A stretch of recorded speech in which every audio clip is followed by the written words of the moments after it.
Cocoa আসছে ডেজির সাথে দেখা করতে। একটু খেলার জন্য আমি ডেজিকে বাইরে বার করে নিয়ে এসেছি, আর ডন ঘরে আছে। ডন এলে তো আর ওইভাবে খেলতে দেবে না, দেখি এরা দুজন কি করে দেখবো বলেই আমি ডেজিকে বার করেছি, ডনকে বার করিনি।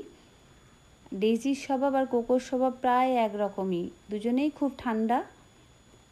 আর এই কোকো হচ্ছে ল্যাব। আর একটা কোকো আছে যাকে ডন খুব পছন্দ করে, আমাদের পাশেরই থাকে, ও হচ্ছে বিগেল। 1.5 বছর আগে কোকো একবার এসেছিল, তখন ডন ডেজি দুজনেই আমার দরজার সামনে ওর সাথে খেলেছিল, ভিডিও ছেড়েছিলাম আমি। দুজনে কিন্তু খুব খুশি, দুজনেই অনেক কথা বলে নিল। দুজনকে যে কি বললো ওরাই জানে সেটা। তবে ডেজিও খুশি, কোকোও খুশি।